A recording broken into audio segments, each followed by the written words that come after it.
Arch hasn't looked like the generational player we were promised. Here's Arch's take on his performance. I got to play better. It's not good enough, as y'all can see. I got to play better for us to. Maybe it slides against UTEP, but it's not going to win us games against SEC. I got to play better. A lot of quarterbacks and a lot of players are hard on themselves because they want to be great, and it's frustrating because I know I'm better than this, and I got to play better. Okay, here are the numbers, Joel. 44% against UTEP, 114 yards. He's thrown an interception every game. Wasn't great against San Jose State. Underwhelming against Ohio State. We kind of chalk that up to Matt Patricia's Patriots brilliance. Of course. What's going on with Arch here, Joel? Well, first of all, good to be with you, boys. Let me start by saying, like, I think that there can be multiple reasons for a quarterback to struggle. You know, you can be struggling around the quarterback and at the offensive line and wide receiver positions and not giving your quarterback a chance to succeed. And then there are times when the quarterback is just struggling and not playing well. And generally what happens when a quarterback is not playing well individually, and in particular a younger quarterback like Arch, because let's face it, he's still fairly inexperienced, is that they have a timing issue. Okay, so if you go back to the origins of the Steve Sarkisian offense, it really has its roots down in the old historical West Coast system.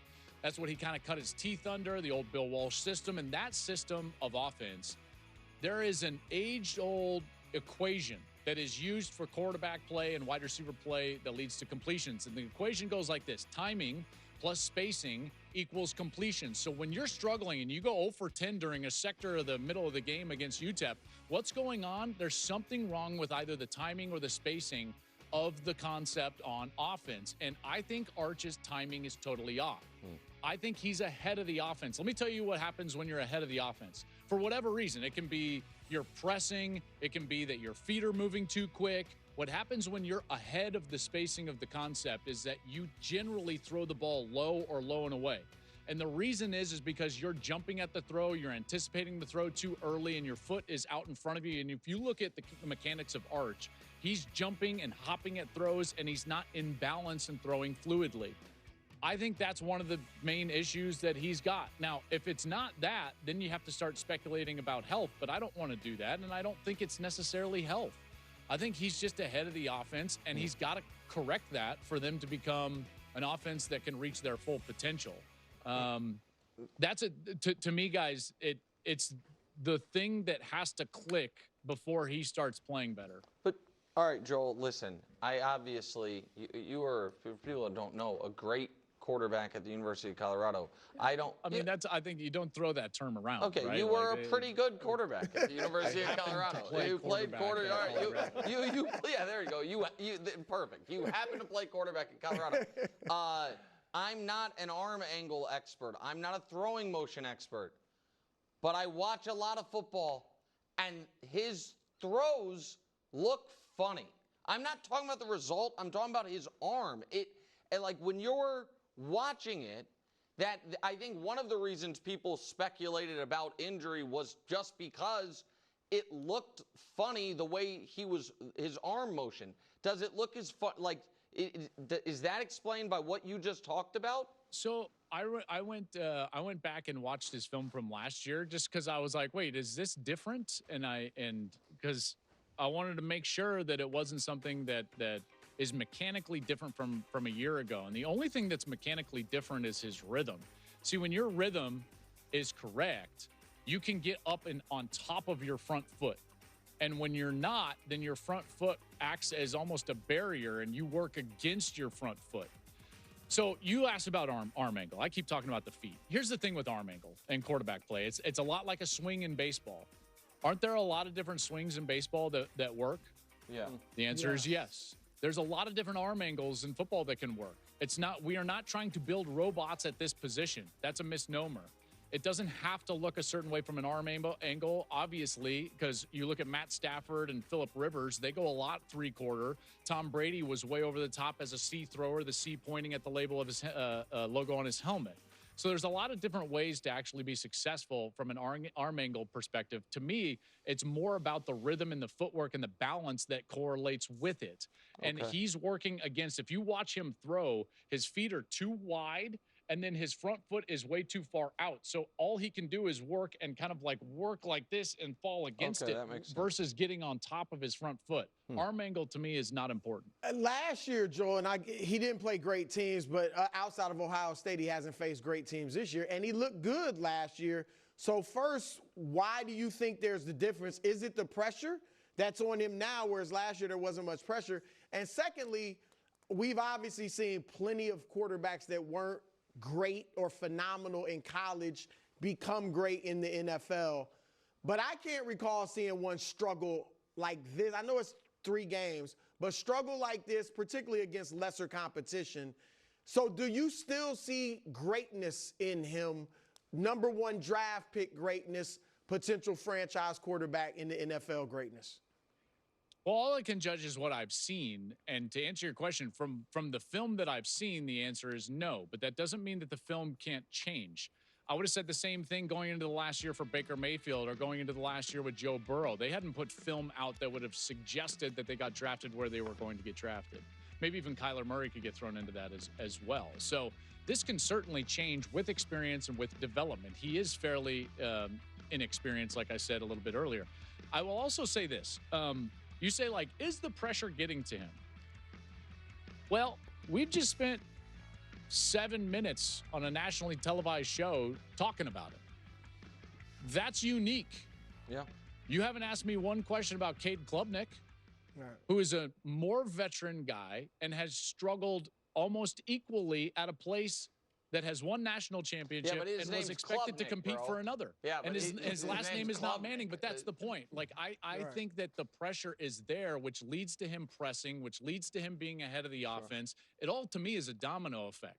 And it's very difficult as a quarterback. And the last thing that I would just say is, like, there's absolutely an opportunity to develop, get better, and become great. There's no doubt. That's available for anybody. But the process has to be followed, and you have to lean into the trials and tribulations. You know, as you guys know, like, I'm a man of faith, and it's like it says it in the book of James. It's like you've got to go through trials and tribulations so that your faith can be perfected, that you can be adequate and not lacking anything. It's the same thing for all of us as individuals, where we're trying to grow as people, or quarterbacks are trying to grow as quarterbacks. You have to go through the fire to know who you are and how are you going to respond. So that would be like my encouragement to Arch, is like, everything's ahead of you. You can play better. We know you can play better. You just have to go through the fire and come out the other side. I'll be honest with you, that fired me up to become a better host of this segment. I loved it. From here on out, this segment's going to start cooking. All right, on the thriving end of the quarterback spectrum, Grant Nussmeier projected to go number 1 maybe to the Saints. Nick, here are his numbers. I know that you're a fan. 12-4 since the start of last season, almost 300 yards, 32 touchdowns, 14 interceptions. Obviously, lineage of great LSU quarterbacks, most recently Burrow and Jaden. What do you like about Nuss? Well, I kind of take it in a slightly different direction, which is, given where, like what you said, that Arch is probably behind the projected schedule of the draft nicks, and like, I feel like all of a sudden, Joel, this is not the year where people are going to, fan bases are going to be like, man, are we getting the number 1 pick?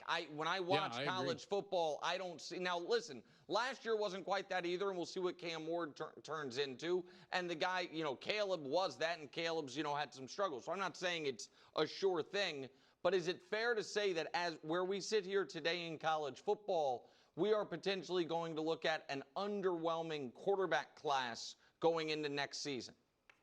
As it relates to expectations, I think that that's accurate. But again, there's a lot of football to be played. 3 games into Joe Burrow's last year, did anyone realize that we were about to see, like, Joe Burrow? The answer's no. Like, no one even paid attention until early November when he went into Tuscaloosa and beat Tua's team in that incredible undefeated showdown, LSU and Alabama. And then he went on a historic run and played incredible in the playoffs. So all of that is ahead of these guys. The one guy that I think that has played best early is John Mateer at Oklahoma. I think he's really talented. He's a guy that I like a lot and liked him back to the offseason. And then let's go back a year. Guys, if you go back to the beginning of the season last year, Carson Beck was thought to be kind of a Heisman type of guy and maybe a first pick in the draft going into last spring's draft. But the season didn't go great at Georgia. He had a lot of drops on the outside. Well, guess who's back playing really well for Miami? Carson Beck. And here's also what I would say, and I think I've talked about this on this program before, but the experience in college is vital in order to have top-line Super Bowl success at the next level. If you take all the college careers of the quarterbacks that have won Super Bowls since Tom Brady, early in the 2000s, and if you say, what is their average college career of a quarterback that goes on to win the Super Bowl, they have 30-plus starts on average, thousands of attempts, over 50 touchdowns. So experience at this level matters. Maybe Carson Beck is getting that and becomes a guy that goes on a historic run with Miami, and then we look at him next spring and say, well, he's absolutely the first pick. Right, could be an option. I like that. Don't want to let you go before we talk about number 17, Texas Tech, at number 16, Utah on Fox Saturday, big noon. Is Utah on upset alert, Joel? What are we expecting out of this game? I think they're incredibly evenly matched. I think these two, along with Iowa State, are the three best teams in the Big 12. And it just would set them apart in a track to try to get to the conference championship game and then have 60 minutes to potentially go to the playoff. Two differing quarterback styles. You got Devin Dampier. He transfers into Utah from New Mexico. Short area quickness, kind of a version of Kyler Murray at quarterback for Utah. They're a run-oriented team, great offensive line play. And then for Texas Tech, it's the traditional Texas Tech style offense. Throw it down the field with Baron Morton. He's also a guy, by the way, that I think you're going to hear about in the draft coverage come up this spring, because Baron Morton is a big guy. He can throw it accurately down the field. This should be a great game. It really should. They're evenly matched. It's an incredible environment in Salt Lake, and I certainly can't wait to get out there. Awesome.